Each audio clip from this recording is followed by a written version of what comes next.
नमस्कार दोस्तों, स्वागत है आपका victorious group of English scholars में। इस समय हम लोग एक सीरीज को कंटिन्यू कर रहे हैं जिसमें विलियम शेक्सपियर के सारे इंपॉर्टेंट प्लेस के इंपॉर्टेंट लाइंस, कैरेक्टर्स और फैक्ट्स को डिस्कस कर रहे हैं। उसी क्रम में आज हम लोग विलियम शेक्सपियर के प्ले ओथेलो को डिस्कस करेंगे। बहुत इंपॉर्टेंट सेशन होने वाला है, बिना देरी किए हुए शुरू करते हैं। इसके पहले हम लोग प्ले ओथेलो के इंपॉर्टेंट लाइंस और कैरेक्टर्स को डिस्कस करें, कुछ बेसिक फैक्ट्स को भी डिस्कस कर लेंगे क्योंकि वहां से भी एग्जाम में प्रश्न पूछे जाते हैं। जैसे आपको पता होना चाहिए प्ले ओथेलो का पूरा नेम क्या है, तो इसका नेम है द ट्रेजेडी ऑफ ओथेलो या फिर जो है द मूर ऑफ वेनिस। ये एग्जाम में प्रश्न पूछा जा चुका है और ये प्ले विलियम शेक्सपियर ने 1604 में लिखा है। इसके पहले वाले वीडियो में विलियम शेक्सपियर के 4 ग्रेट ट्रेजेडीज के लिए जो कोट हम लोगों ने डिस्कस किया था वो क्या था, वो कम था। अगर आपको वो याद है तो फिर आपको डेट याद करने की जरूरत नहीं है। ठीक है, हैमलेट कब आती है 1602 में और ओथेलो कब आती है 1604 में। तो ध्यान रखना, ओथेलो कब आती है 1604 में और इसका ट्रेजिक फ्लॉ तो कई बार एग्जाम में प्रश्न पूछा जा चुका है। इसका ट्रेजिक फ्लॉ है जेलसी या जेलस। इसके अलावा आपको याद रखना है एग्नोरेंस और एंगर, ये भी जो है प्ले ओथेलो का ट्रेजिक फ्लॉ है और इसकी सेटिंग कहाँ है, Venice. Venice it is the capital of Italy, ये आपको ध्यान में रखना है। ये प्ले ओथेलो की सेटिंग है। सोर्स क्या है, सिंथियो के हेकेटोमेथिस इसका सोर्स लिया गया है। ठीक है, और विलियम शेक्सपियर की 37 प्लेस के सोर्स मैंने भी ट्रिक से आपको बहुत अच्छे से याद कराए हैं। अगर आपने उस वीडियो को नहीं देखा है तो डिस्क्रिप्शन में लिंक दिया गया है, उस वीडियो को आप जरूर देखेंगे क्योंकि वहां से आपको विलियम शेक्सपियर के 37 प्लेस के सोर्सेस हमेशा के लिए याद हो जाएंगे। उसके बाद आपको कैटेगरी याद रखना है। आजकल देखो एग्जाम में प्रश्न पूछा जाने लगा है कि विलियम शेक्सपियर की कौन सा प्ले कौन सी कैटेगरी में रखा गया है, तो ये भी आपको पता होना चाहिए। हालांकि ओथेलो, हैमलेट, किंग लियर हो, मैकबेथ, ये चारों के चारों विलियम शेक्सपियर की 4 ग्रेट ट्रेजेडीज में आती हैं। देखो प्ले ओथेलो का सैटर्न ये किसको बोला गया है, यागो को बोला गया है। क्यों? क्योंकि यागो जो है इतना ज्यादा डेंजरस, डायबोलिक और ड्यूबियस टाइप का कैरेक्टर होता है और इसी कारण इसको प्ले ओथेलो का सैटर्न बोला गया है। एसटी कॉलरिज ने यागो को मोटिवलेस मैलिग्निटी बोला है। ये एग्जाम में प्रश्न कई बार पूछा जा चुका है। मोटिवलेस का मतलब होता है कोई क्राइम करना विदाउट रीजन और मैलिग्निटी का मतलब होता है दुर्भावना। ठीक है, तो यागो जो है उसका कोई व्यक्तिगत बहुत बड़ा नुकसान ओथेलो ने नहीं किया था जिसकी वजह से वो उसके साथ बदला लेता है। वो सिर्फ अपने आप को सुपीरियर दिखाने के लिए ओथेलो से बदला लेता है, उसके साथ विश्वासघात करता है और उसके जीवन को बिल्कुल दुखदाई बना देता है। तो ध्यान रखना, यागो को एसटी कॉलरिज ने क्या बोला है, मोटिवलेस मैलिग्निटी। पूरे प्ले में हम लोग देखते हैं यागो दो चीजों के पीछे भागता है, एक तो पावर और दूसरा डोमिनेशन। यागो इस प्ले का मोस्ट डिसीटफुल कैरेक्टर होता है। ये हमेशा आप देखेंगे पूरे प्ले में दूसरे कैरेक्टर के विश्वास के साथ विश्वासघात करता हुआ दिखेगा। इसके बावजूद भी ये ओथेलो के माइंड में अपना एक गुडविल बना के रखता है और यही कारण है कि ओथेलो जब भी यागो को एड्रेस करता था तो उसके नेम के पहले क्या लगाता था, ऑनेस्ट लगाता था।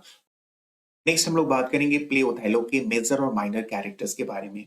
पहला जो कैरेक्टर है Duke of Venice. Duke of Venice वही कैरेक्टर होता है जो प्ले के बिगिनिंग में सारे कैरेक्टर्स ओथेलो, कैसियो, डेस्डेमोना, ब्रेवेंसियो इसके किंगडम में, इसके दरबार में इकट्ठा होते हैं और दो कारणों से इकट्ठा होते हैं।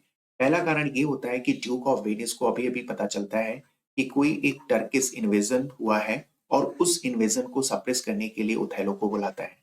दूसरा कारण, ब्रेवेंसियो ड्यूक ऑफ वेनिस के दरबार में ओथेलो का कंप्लेन करने के लिए पहुंचता है और वो ये कहता है कि उसकी डॉटर डेस्डेमोना को ओथेलो ने भगाकर उससे शादी कर लिया है। तो ध्यान रखना, इन दो कारणों से ड्यूक ऑफ वेनिस के दरबार में सभी लोग इकट्ठा होते हैं। दूसरा जो कैरेक्टर है ओथेलो, ये एक नोबल मूर होता है वेनिस की आर्मी में। मूर क्या होता है, मूर जो है नॉर्थ अमेरिका के स्थानीय लोगों को कहा जाता है, ये आपको ध्यान में रखना है। नेक्स्ट कैरेक्टर है माइकल कैसियो। ये ओथेलो का कैप्टन होता है। बाद में कैसियो को ओथेलो प्रमोट करके लेफ्टिनेंट बना देता है और यही यागो की जेलसी का कारण बनता है। यागो भी ओथेलो का कैप्टन होता है और यागो कैसियो से सुपीरियर भी होता है, लेकिन ओथेलो किसको प्रमोट करता है, कैसियो को करता है और यही बहुत बड़ा रीजन बनता है यागो का ओथेलो को बर्बाद करने का। नेक्स्ट कैरेक्टर है डेस्डेमोना। ये ओथेलो की वाइफ होती है और ब्रेवेंसियो की डॉटर होती है। एमिलिया ये यागो की वाइफ होती है और बियांका ये कैसियो की लवर होती है। इसके बाद ब्रेवेंसियो और ग्रेसियानो ये दोनों आपस में भाई रहते हैं। ब्रेवेंसियो ये डेस्डेमोना का फादर भी रहता है और सेनेटर भी रहता है। सेनेटर यानी जो गवर्नमेंट के लिए काम करता है उसको क्या बोलते हैं, सेनेटर।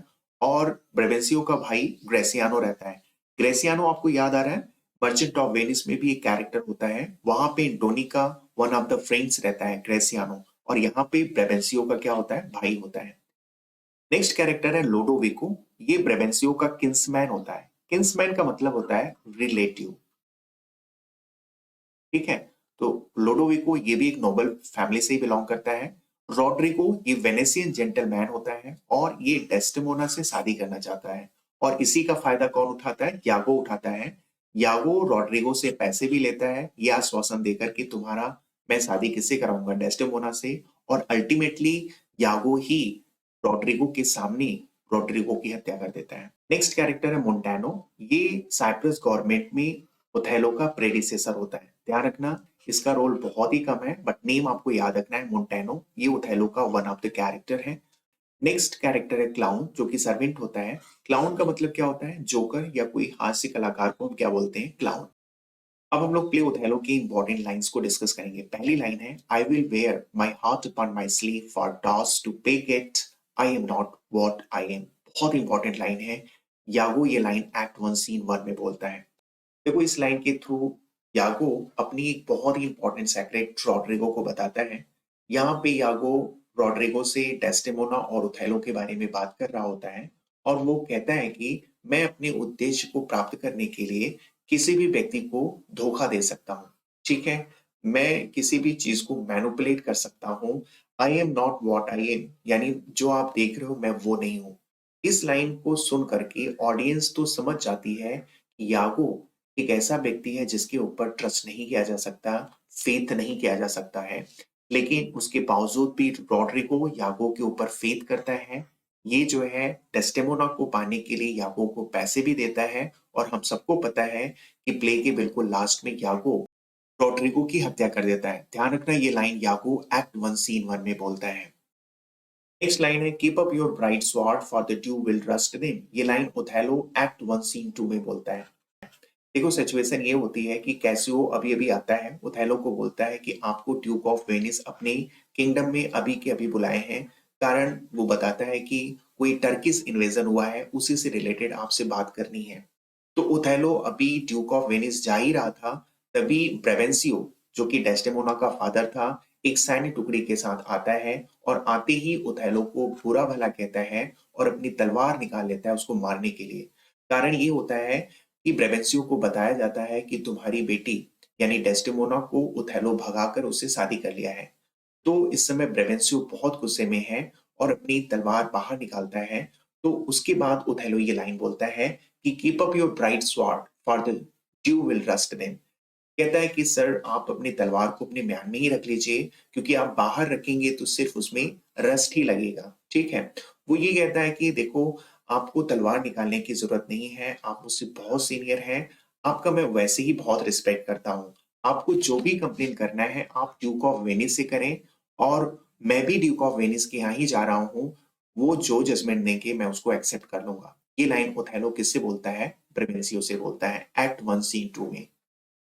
नेक्स्ट लाइन है, दो in the trade off war I have slain main, yet do I hold it very stuff o the conscience to do no contrived murder। ये लाइन यागो एक्ट 1 सीन 2 में बोलता है।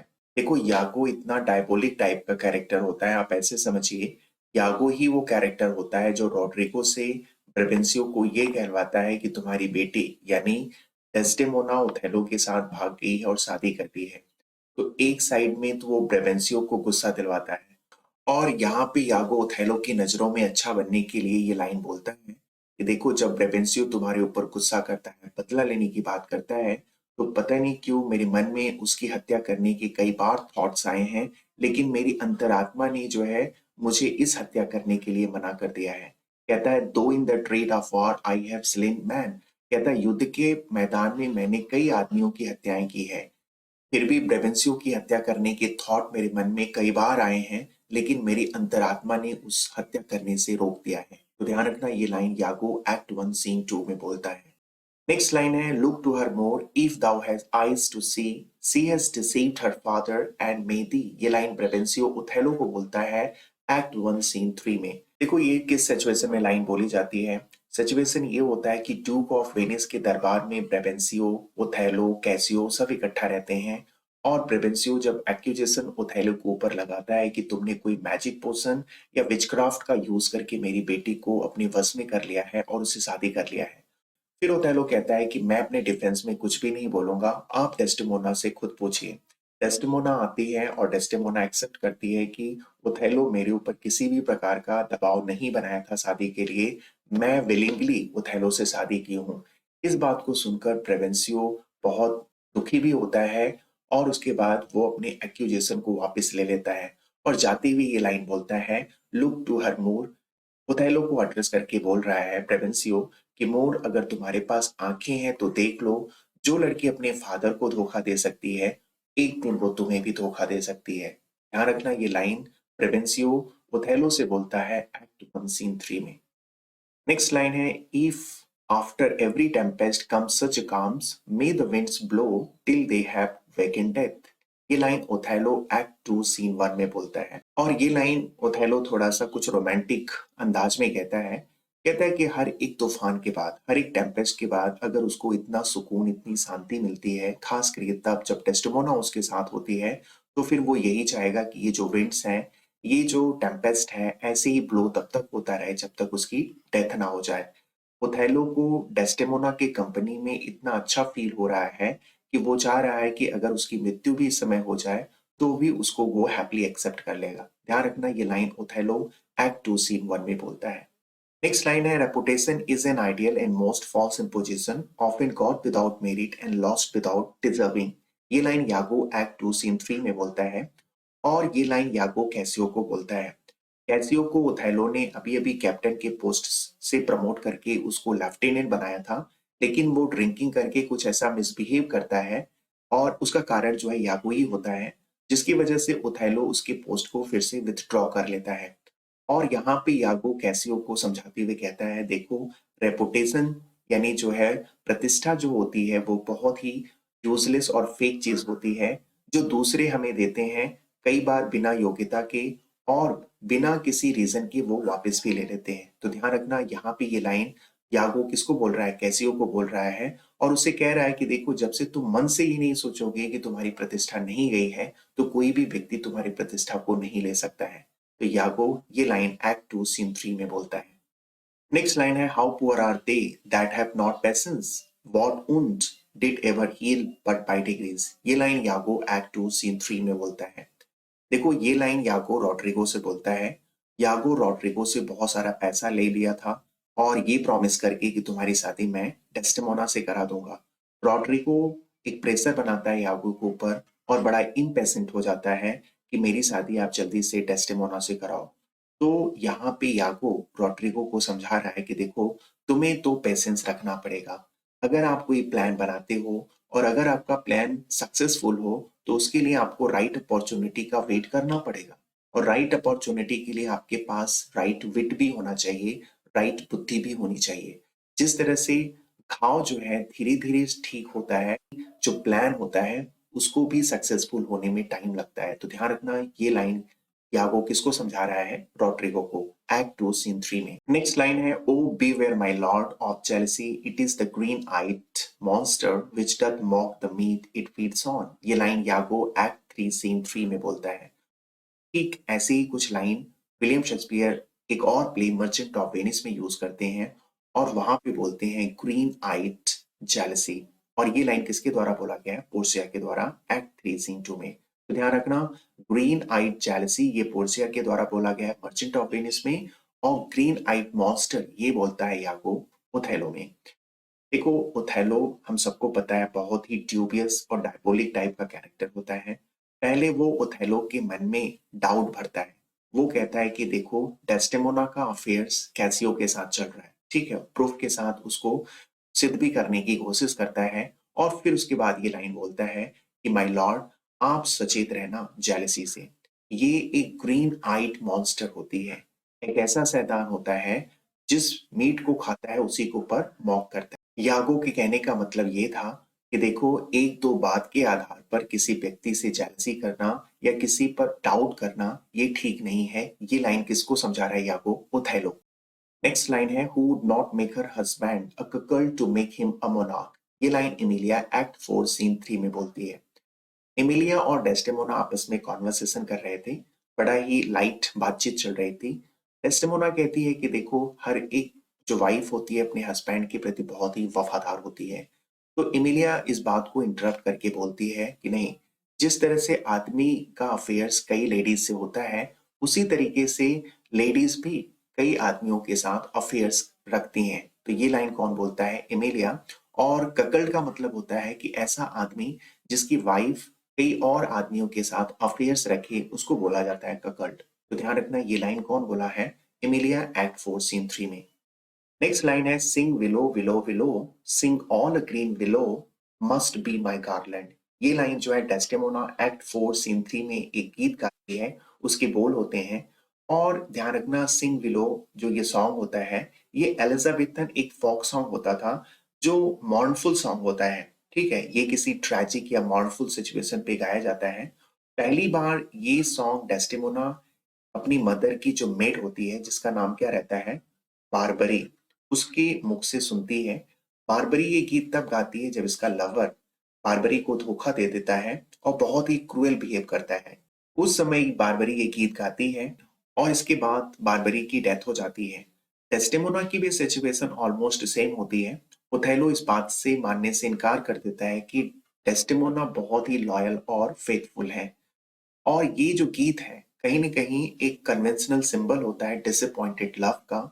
और ये गीत हमें ये भी याद दिलाता है कि डेस्डेमोना की जो मृत्यु है या उसकी जो डेथ है, वो बहुत ही नज़दीक है। ध्यान रखना, ये गीत की लाइन होती है जो कि डेस्डेमोना के द्वारा गाया जाता है एक्ट 4 सीन 3 में। नेक्स्ट लाइन है, ओ डैम्ड यागो, ओ इनह्यूमन डॉग। ये लाइन रॉड्रिगो एक्ट 5 सीन 1 में बोलता है। किससे बोलता है? यागो से बोलता है। देखो, सिचुएशन ये होता है कि ओथेलो अब डिटरमाइन कर चुका है कैसियो और डेस्डेमोना की हत्या करने के लिए।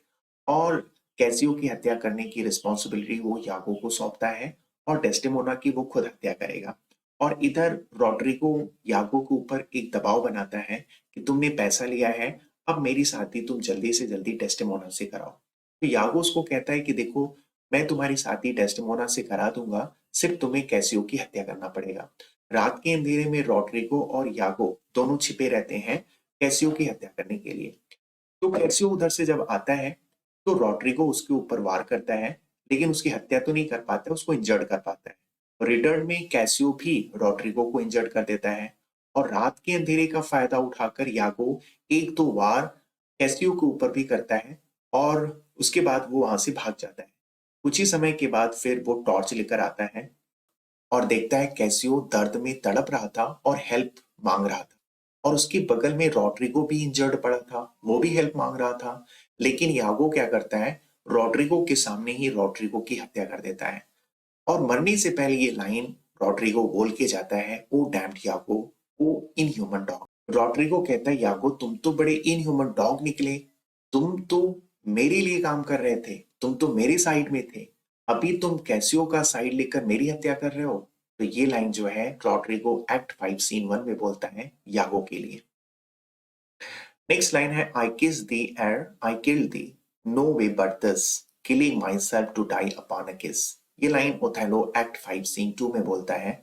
देखो, ओथेलो डेस्डेमोना की हत्या करने से पहले उसको किस किया था, और जब वो मर जाती है तो उसकी अपनी गलती का एहसास हो जाता है। और जब उसको गलती का एहसास हो जाता है तो मरी हुई डेस्डेमोना से फिर कहता है कि मैं तुम्हें एक और किस करूंगा और उसके बाद मैं खुद की हत्या कर लूंगा। तो ध्यान रखना, ये लाइन ओथेलो एक्ट 5 सीन 2 में बोलता है। नेक्स्ट लाइन है, one that love not wisely but too well. ये लाइन ओथेलो एक्ट 5 सीन 2 में बोलता है। और ओथेलो यहाँ पे पश्चाताप कर रहा है, रिपेंट कर रहा है जो उसने अभी अभी किया है। और उसको पता चल गया है कि डेस्डेमोना बिल्कुल फ्लॉलेस होती है, बहुत ही लॉयल, बहुत ही फेथफुल होती है। ओथेलो कहता है कि देखो, मैं डेस्डेमोना को बहुत ही पैशनेटली लव करता था, पागलों की तरह मैं उसको बहुत प्यार करता था, एक बुद्धिमान व्यक्ति की तरह कभी प्यार नहीं किया।